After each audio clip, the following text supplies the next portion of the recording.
नमस्कार, मैं ज्योतिषाचार्य आशा त्यागी राजमंगल टाइम्स और धर्म मंच की हस्तरेखा सीरीज में आपका हार्दिक स्वागत करती हूँ। पिछली वीडियो में हम सन रेखा या सूर्य रेखा के बारे में जानकारी ले रहे थे, लेकिन समय की बाध्यता के कारण उसमें हम पूरी जानकारी नहीं दे पाए। हम उसके आगे कंटिन्यू करते हैं। ये हमारी जीवन रेखा, ये हमारी मस्तिष्क रेखा, ये हमारी हृदय रेखा। अगर किसी व्यक्ति के हथेली में जो सन लाइन है वो यहाँ पर हमारी हृदय रेखा से ग्रो होती है, तो उसका जो व्यक्तित्व होगा वो जीवन में पूर्ण सफलता प्राप्त करते हैं, क्योंकि वो जिस भी काम को करेंगे, हृदय का मतलब है कि दिल से लेना, वो किसी भी काम को करेंगे तो दिल और दिमाग दोनों से मिलकर करेंगे।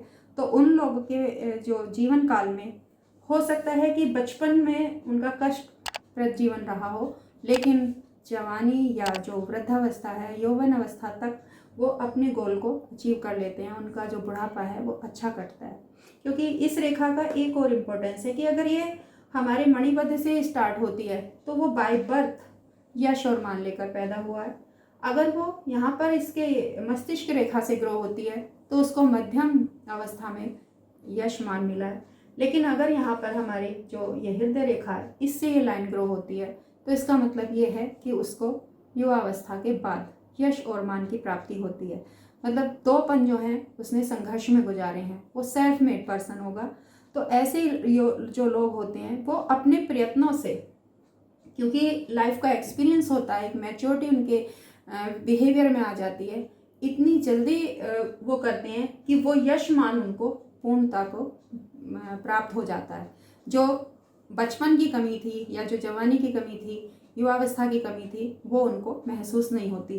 एंड में उनको उतनी ही सफलता प्राप्त होती है जितनी कि एक इंसान स्टेप बाय स्टेप या बाय बर्थ पैदा करके, क्योंकि जो एंडिंग पॉइंट है वो सन लाइन है हमारी या सन पर्वत है, यहाँ पे आके अगर हमारी रेखा ये जो है खत्म होती है। जीवन के 15 वर्षों के बाद इनका जो यश और मान है वो धीरे धीरे ग्रो होता है। 15 वर्ष से पहले का जो इनका टाइम पीरियड होता है वो बहुत संघर्ष का होता है। उसके बाद निरंतर जो है ये प्रगति की ओर बढ़ते चले जाते हैं। एक तरीके से कह सकते हैं कि इनकी लाइफ में कोई मैजिक होता है, जैसे सडनली चमकना, सडनली सनशाइन करते हैं ये लोग। और ऐसे लोग जो होते हैं मृत्यु के बाद भी उनको अक्षुण्ण यश मिलता है।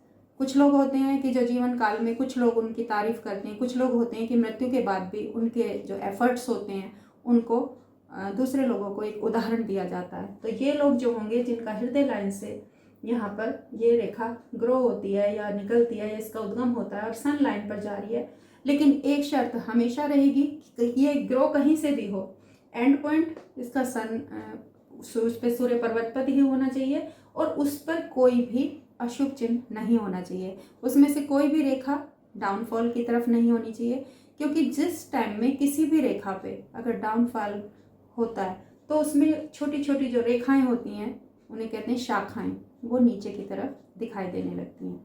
तो ऐसे जो व्यक्ति होते हैं वो मैजिकल व्यक्तित्व के धनी होते हैं और अपने दम पर अपनी एक पहचान अपने बाद भी छोड़कर जाते हैं।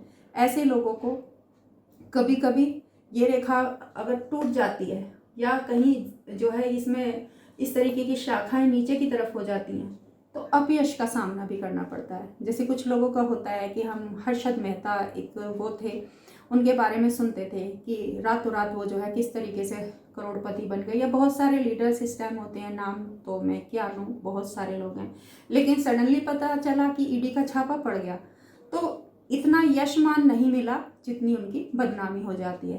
तो मैंने कहा कि ये बीच में से अगर टूटी हुई होगी, अगर इसमें से कोई रेखा नीचे की तरफ को जा रही होगी तो ऐसा भी उसके साथ हो सकता है।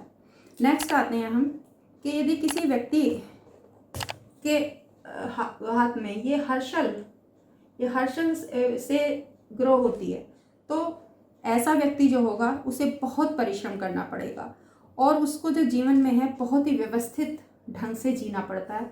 उसकी जो एजुकेशन होती है वो स्टेप बाय स्टेप होती है। उसे कोई भी चीज़ ऐसे नहीं मिल जाती है कि जैसे कहते हैं परोसी हुई मिल गई, ऐसी नहीं मिलती है। जीवन में उठने के लिए उसे कोई सपोर्ट करता है और भी रेखाओं का उसमें योगदान होता है, लेकिन हम यहाँ क्योंकि सन फिंगर या सन लाइन की बात कर रहे हैं तो उसे किसी ना किसी का सहयोग मिलेगा। जैसे कई बच्चे होते हैं कि उनके पास फीस देने को नहीं है, लेकिन टीचर ने स्कॉलरशिप दिलवा दी, या उनका अच्छा परफॉर्मेंस देख के किसी जो भी सज्जन है उसने जो है उनकी हेल्प कर दी, आर्थिक रूप से या किसी भी तरीके से उनको सहायता जरूर कहीं ना कहीं से मिलती है। अपने प्रयत्नों से फिर वो उसको आगे यूटिलाइज करते हैं या उसमें प्रोग्रेस करते हैं। तो उन्नति वो अपने एफर्ट से करते हैं, लेकिन उसमें कहीं ना कहीं थोड़ा बहुत योगदान किसी सेकंड पर्सन का जरूर रहता है। इसे हम ये नहीं कह सकते कि वो इंसान सेल्फ मेड है, मेहनत की लेकिन उसमें किसी ना किसी का सहयोग जरूर रहा। ऐसे लोग ज़्यादातर न्यायाधीश, बैरिस्टर, जैसे होता है कि वकालत कर रहे थे लेकिन अच्छी नहीं चल रही थी, किसी ने थोड़ा सा सपोर्ट किया कि नहीं आप कंपटीशन की तैयारी करो, मैं ये हेल्प कर दूँ, मैं वो हेल्प कर दूँ आपको, थोड़ा सा बुक कोचिंग कहीं से भी। तो ऐसे लोग जो हैं लाइफ में इस तरीके से प्रोग्रेस करते हैं। तो ऐसे लोग प्रमुख जो है बनेंगे शिक्षा शास्त्री। उनका जो लेवल होगा थिंकिंग का या अचीवमेंट का वो शिक्षा ही होगी। तो ऐसे लोग जीवन में कई बार अब्रॉड की जर्नी करते हैं, विदेश यात्राएं भी करते हैं, और प्रेम संबंध के कारण उन्हें बदनामी उठानी पड़ती है। यहाँ ये इसका माइनस पॉइंट है। नेक्स्ट आता है कि यदि चंद्र पर्वत से ये रेखा उदय होती है, सन लाइन जो है, यहाँ चंद्र पर्वत है हमारा, ये चंद्र पर्वत है, अगर यहाँ से ये लाइन उदय होती है तो उसका रिजल्ट क्या होगा। ऐसे लोग जो हैं शादी के बाद, क्योंकि चंद्र भी एक स्त्री ग्रह है, हालांकि इसे माँ का कारक माना गया है, तो ऐसे लोगों का जो भाग्योदय होता है वो आफ्टर मैरिज होता है। चाहे ये सन लाइन हो या हम भाग्य रेखा को भी यही बोलते हैं कि अगर चंद्र पर्वत से उदय हो गया और यहाँ आती है ये सन लाइन, तो उन लोगों का जो भाग्योदय होगा वो शादी के बाद होगा। आश्चर्यजनक रूप से वो लोग प्रगति करते हैं, उनकी कल्पनाएं जो हैं वो साकार होती हैं, क्योंकि चंद्रमा जो है कल्पना का भी कारक है। अपने कार्यों में सफलता प्राप्त करते हैं और अपने लक्ष्य तक पहुंचने की योग्यता वो जुटा लेते हैं। बाय बर्थ होती नहीं है, लेकिन अपने एफर्ट से वो लोग जुटा लेते हैं। ऐसे व्यक्ति भावुक, सहृदय और रोमांटिक होते हैं थोड़े से। उनकी जो नेचर होती है वो थोड़ा सा रसिक टाइप होती है। शान शौकत, दिखावा इनको बहुत अच्छा लगता है, और आडंबर प्रिय ये व्यक्ति अपने चारों ओर एक भ्रम का वातावरण बनाए रहते हैं। हर चीज़ में कुछ प्लस हैं तो माइनस पॉइंट भी होते हैं। नेक्स्ट जो होता है कि अगर मणिबद्ध से, यहाँ मणिबद्ध से किसी की ये सन लाइन उदय होती है यहाँ पे इस तरीके से, तो उनका क्या रिजल्ट होगा। ऐसे लोगों को जो है धन, मान, पद, प्रतिष्ठा, ऐश्वर्य, यश, कीर्ति बाय बर्थ मिलती हैं, विरासत में मिलती हैं।